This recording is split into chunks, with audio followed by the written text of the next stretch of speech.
Key highlights from ASH 2018 with regard to MPN include science. So there was a plenary session from the Ludwig Institute, from the group of Stefan Constantinescu,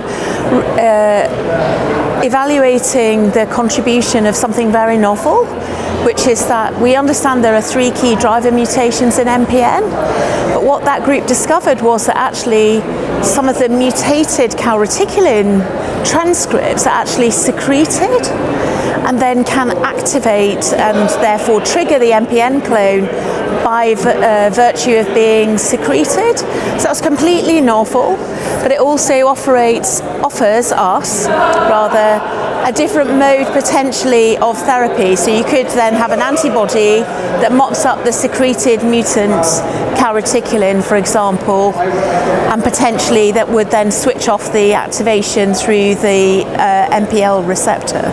So that's really very interesting, completely novel, and totally merited a really exciting plenary today. Otherwise, with regard to science, really the focus continues to be on genetic profiling and prognostics. And this time we've seen a couple of really interesting prognostic scores developed, first in the context of systemic mastocytosis, which has also had some new therapeutic advances that were presented at this meeting.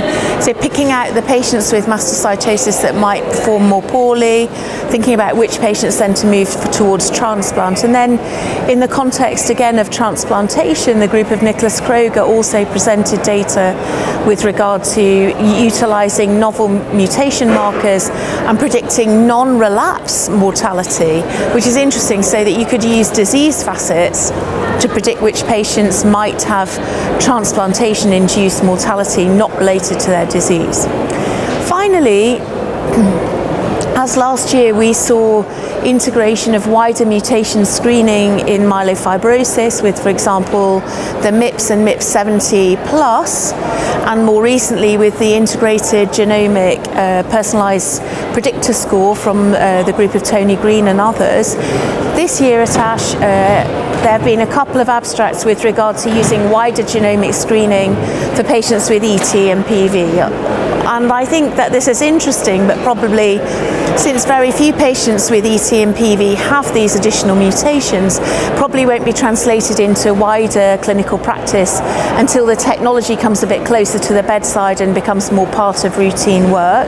But if we had patients who were cycling through different therapies and we had a concern, we could sort of validate that concern by doing these genomic testing and then using those kind of either the integrated personalized score or one of the mutation adjusted scores for ET and PV to decide what to do with those patients.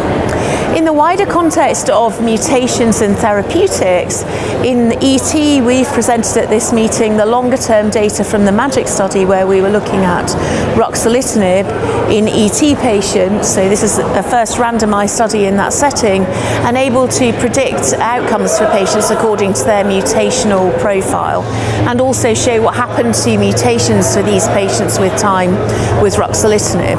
Interestingly, we saw that mutational profile at the outset of therapy predicted for outcome significantly. So there are a couple of very significant mutational abnormalities.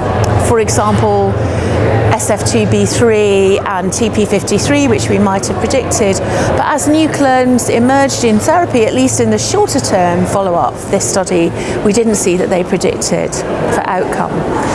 Otherwise, in terms of therapeutics for MPNs in this meeting, for patients with ET and PV, we've seen longer-term data from interferon studies, comparing interferon with hydroxyurea, really showing equivalent long-term results, but perhaps deeper molecular responses for patients with interferon. And actually, interestingly, in a poster presentation, that patients with interferon perhaps had better resolution of their disease symptoms, certainly in the longer term. So putting up perhaps with some symptoms related to the therapy at the outset, then leading to resolution of disease symptoms, certainly suggested from that randomized study. Much more therapeutic information coming in this meeting for myelofibrosis. For example, lots of data about combination studies.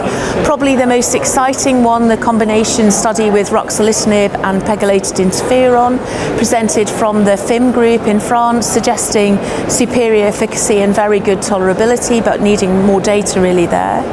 And then also of interest in terms of myelofibrosis, we've seen some more data with novel therapeutics and some longer data with other single agents, such as the antifibrinolytic drug PRM151 and also aurora kinases. Although that's still really an evolving story, I think there's lots and lots of interest still in the field.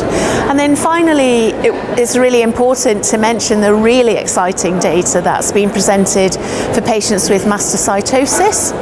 So I mentioned already molecular stratification for those patients, but also we've seen again further data with the BLU-285, avapritinib, really suggesting the deep benefit that these patients can get. So in an oral presentation, further data with regard to disease-related responses, but also massive symptom improvement for those patients who've got advanced disease, carry a big symptomatic burden. And then finally, in an oral session on Monday, is the data with the FGFR inhibitor, pemgatinib, which is being tested in the very, very rare myeloproliferative neoplasms with FGFR rearrangement and an 8p11. So what we saw in that study was very striking benefits for these patients who often have an extraordinarily poor prognosis. So for listeners today, if you have a patient that has an 8p11 driven myeloid or even lymphoid disease, to be thinking about this FGFR inhibitor could be really important for your patients.